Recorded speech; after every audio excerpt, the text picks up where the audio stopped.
There are businesses making $100,000 a month in your city right now. No large team, no marketing, and no hustle at all. You've driven past them your entire life and never once thought about who owns them or what they make. This is a video about those businesses. And about Tom. Tom runs a marketing agency in Austin, works 80 hours a week, bills $6,000 a month. He's not failing, he's just running fast, in place. Somewhere around month 18, a thought started getting loud. What if the problem isn't the strategy? At a networking event, he met a guy making $100,000 a month, no marketing, no sales.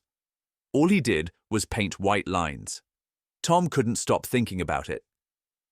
I've been building something on the side that follows the same logic. No clients, runs mostly without me, about 2 hours a week. I'll mention it once later.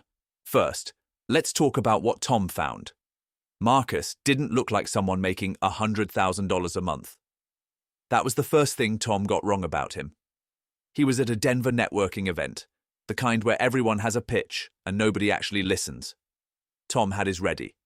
Marketing agency, B2B clients, performance-based, the usual.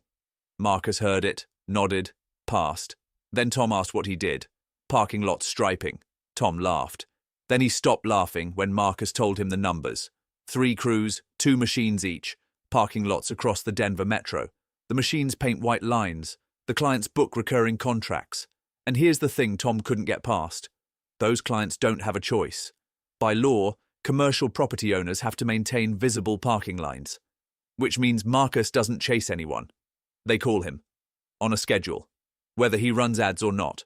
Tom asked how much a single job paid. Marcus pulled out his phone, showed him an invoice. $2,800. Tom asked how long it took. Marcus said 36 minutes. Tom did the math 3 times in his head because it kept coming out the same way. That's when Marcus said the thing Tom had never heard anyone say out loud at a business event. The best business isn't the most impressive one. It's the one people can't stop needing. Tom had spent 2 years trying to be impressive. He'd built case studies, redesigned his website, hired a copywriter. He had clients who admired his work and then didn't renew.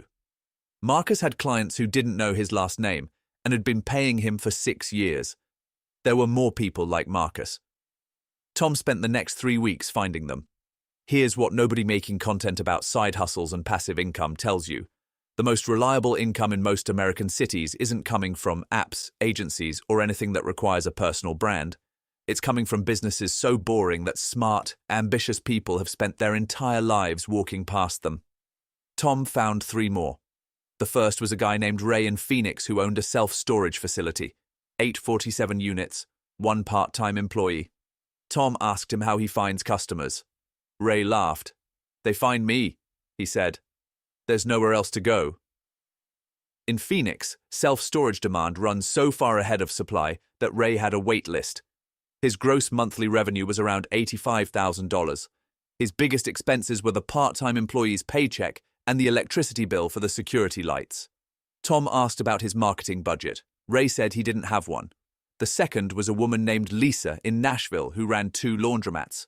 She'd bought the first one 8 years ago for $180,000, got it to cash flow positive in 14 months, and bought a second one 2 years later. Her combined net across both locations, around $6,000 a month, closer to $8,000 in good months. She employs 1 person to handle maintenance calls. She doesn't meet her customers. She doesn't need to. Clothes get dirty, people wash them. Tom asked if it was hard to run. She thought about it. "The machines break sometimes," she said. That's pretty much the list. The third was a guy named Victor in Seattle who started cleaning windows for $150 worth of equipment and a beat-up Honda Civic. He showed up to a job quoted at $400. While he was there, he looked at the gutters, looked at the driveway, and asked if the customer wanted those done too. He left with a $200 invoice.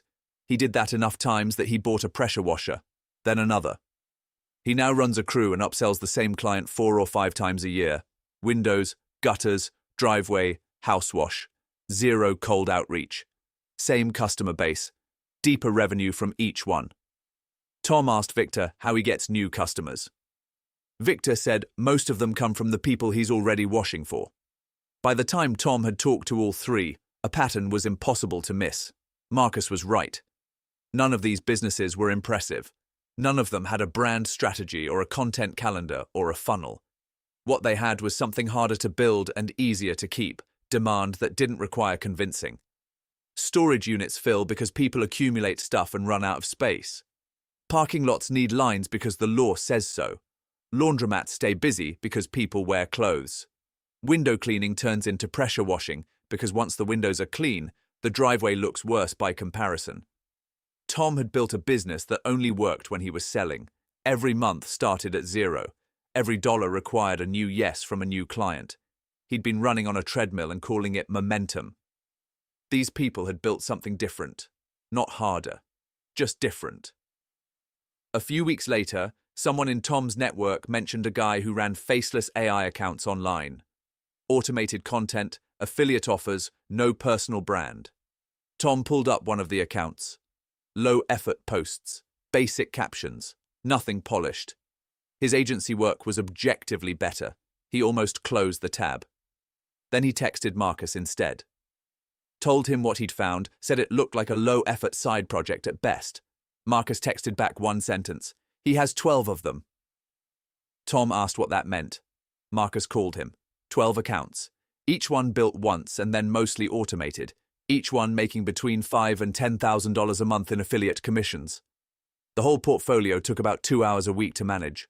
No clients, no calls, no invoices, no one to chase. Tom sat with that for a long time. His work was better. That hadn't been the question. The question was what he'd been optimizing for. He'd spent 2 years making something impressive. Ray, Lisa, Victor, Marcus, none of them were trying to impress anyone. They'd built systems that ran whether they showed up or not. Tom had been in a craft competition. Everyone else was playing a different game entirely. Tom didn't quit his agency that week. That's not how this story ends. But something shifted. He stopped asking, how do I get better clients? And started asking a different question. What would a business look like if I wasn't the bottleneck? That question looks different depending on where you're standing. For Marcus, it was a Stripe machine and commercial property law. For Ray, it was a waitlist and a padlock. For Victor, it was a pressure washer and a customer who'd already said yes once.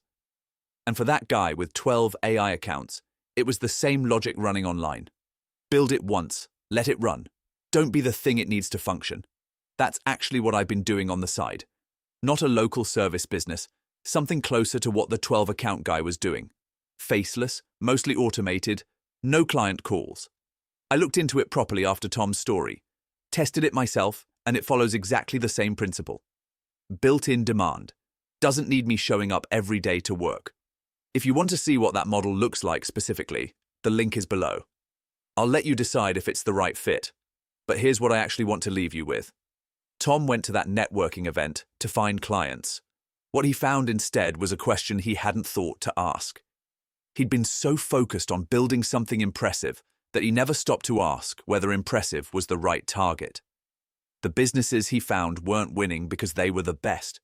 They were winning because they were the most ignored. Everybody smart enough to build something real was busy chasing the same crowded game. The agency, the startup, the personal brand. The parking lots kept needing lines. The storage units stayed full. The laundromats kept running.